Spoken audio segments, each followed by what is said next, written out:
Hello. I'm not here to give some stuffy lecture. I want to tell you a story. A story that starts with my own thoughts, sure, but one that I think speaks directly to your world, right here, right now. These ideas, I believe they're more urgent than ever. So let's begin. So here's where we're going today. We're going to start with a story about a girl on a terrace. And from there, we'll uncover the 2 keys to freedom that are so crucial. We'll even imagine a lost poet named Saraswati and see what happens when those keys are missing.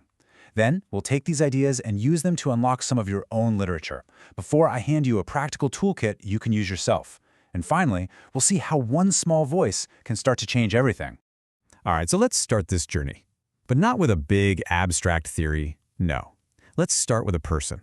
Let's start with a story. I've always said that fiction isn't just something made up, right? It's like a spider's web, attached to life at all 4 corners. So let me attach this idea to a real life. Let me tell you about a girl named Mira. Okay, so picture this. Mira's mind is just buzzing with ideas. But her home? Her home is just deafening. I mean, can you imagine trying to hold on to a single delicate thought when the TV is blaring, relatives are always dropping by, and your mother's calling you to the kitchen? Every time the phone rings, it just shatters the peace.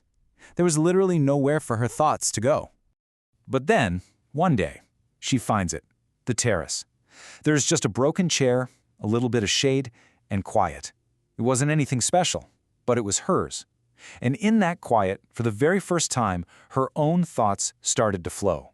She wrote about her dreams, her frustrations, everything. That little forgotten space, well, it became her room. It became the place where she could finally start to become herself. And right there, in Mira's story, you see it. You see the 2 things, the 2 keys really, that I believe a woman absolutely must have if she's going to be truly free. So, the first key is a room of one's own. And listen, this is so important. I don't just mean a physical room with 4 walls. I mean, that's great, but it's really about mental space, the freedom from being interrupted, the right to your own time. And the second key, money of one's own. Because let's be honest, without your own money, your choices aren't ever really your own, are they? Now, to really get why this matters so much, we have to imagine something a bit tragic, actually. We have to imagine the tragedy of a brilliant mind that was never given a chance to shine. I once imagined what would have happened if Shakespeare had a sister who was just as gifted as he was. Let's try that again, but let's imagine her right here in India. We'll call her Saraswati. She's incredibly smart, funny, and has the soul of a poet, just as bright as her famous brothers. So what happens to her? Well, society gives her a very different set of instructions. Her brother?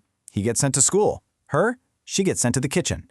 He's praised for his books. She's told, "Stop reading so much, dear."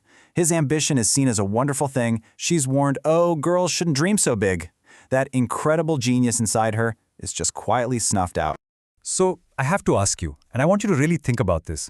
Look around you, your college, your neighborhood, maybe even your own family. How many brilliant minds, how many lost poets, how many Saraswatis are there in India right now whose talent we will simply never get to see? It's a staggering loss, isn't it? Okay, so here's the crucial part. These ideas aren't just for dusty old books. They're a powerful lens, a tool you can use right now to look at the stories you already know and see them in a completely different light. Let's try it out on some of India's most famous stories. For instance, think of Amu in The God of Small Things. Her life is completely trapped because she has no room, no money, and because of that, absolutely no real choice. Or in Karaku, where the fight for space is made so much harder by the weight of caste. In Ladies' Coupe, a simple train car suddenly becomes a temporary room where women can finally speak their minds. And Draupadi, she's fascinating. She claims her space by grabbing the story and telling it herself. And here's the best part. This isn't just for literary experts. This is for you. I want to give you a simple, practical method you can use for any book you read, any film you watch, really any life you happen to observe.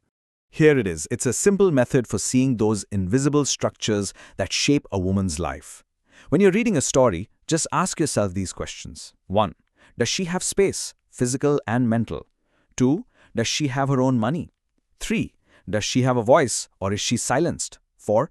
What about education? And 5. Is she allowed to think her own thoughts? And finally, step 6. This is crucial for you. You have to add the Indian context. You have to look at the layers of caste, family, and marriage. Look, if you remember just one thing from our time together, let it be this.